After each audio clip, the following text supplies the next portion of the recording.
Една година од трагедијата во Нови Сад, која го втурна српското општество во немир и длабоки поделби, и за која се уште нема прецизна одговорност или казни. Денешниот комеморативен собир почна во 11:30 часот на платото пред железничката станица во Нови Сад, со 16-минутен молк во почит на жртвите. Масовни колони граѓани денес тргнаа околу 10:30 часот од 16 различни делови на Нови Сад кон железничката станица. Граѓаните се движеа во тишина, а на чело на секоја колона носеа венци и цвеќиња, како и црн транспарент со мотив на крошна и бројот 16. Mi smo tu da odamo počast i iskažemo svoju žalost. To je danas prvi osnovni cilj svega. Da pokažemo da smo u osjećanjima isto s njima, s tim porodicama, s tim žrtvama. I ovo društvo pati duboko pogođeno. Присутните со поддршка за студентите и барање за правда и одговорност.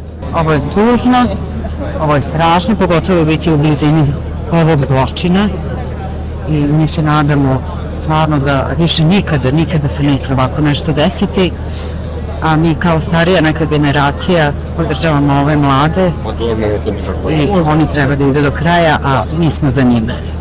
Комеморативниот собир ќе трае цел ден. Студентите повикаа на мир и разум и достоинствено оддавање на почит за жртвите. Председателот на Србија Александар Вучич со државно-политичкиот врв и граѓани беше во храмот Свети Сава во Белград, каде комеморацијата ја отслужи поглаварот на Српската православна црква, патриархот Порфирий.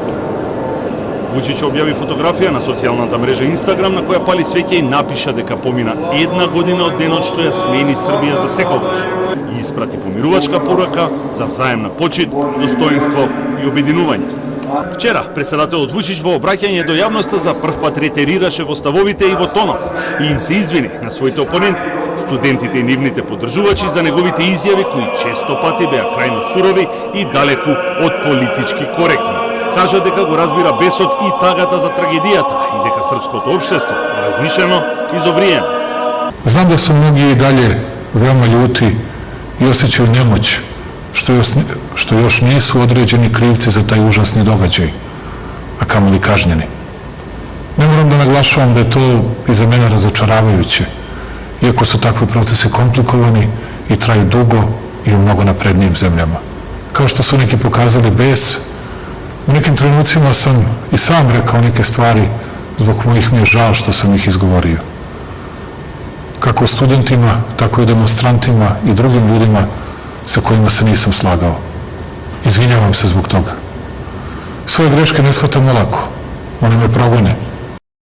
Студентите пак кратко му одговорија. Откажи се од тронот. Сега пред Србија се многу предизвици. По санкциите врз низ од Соединетите Американски држави, воведувањето на даноци од Европската Унија и негативните извештаи од Европската комисија, се посилна е линијата за предвремени избори. Гневот на студентите на почетокот беше крик против системот што го сметаа за корумпиран, репресивен и виновен за лошо извршените реновирања на железничката станица во Нови Сад. Мирните протести траја со месеци пред да ескалираат со многу насилство од двете страни. Кај студентите се појави уште една струја и се поголем број од нив бараат вонредни парламентарни избори со цел да се создаде нова политичка структура. Тие што ја промовираа оваа идеја почнаа со неофицијално составување на листи, непартиски имиња, а голем дел од српското општество го поддржува ова барање и ги повикува сите опозицијски партии да не учествуваат на изборите, за да може кандидатските листи на студентите да имаат што поголем успех. Председателот Вучич и неговата Српска напредна странка се уште ги држи сите конци во своите раце, а неговиот рейтинг е неколкукратно повисок од најблискиот опозиционер, но тој сепак одбива да ги распише предвремените избори.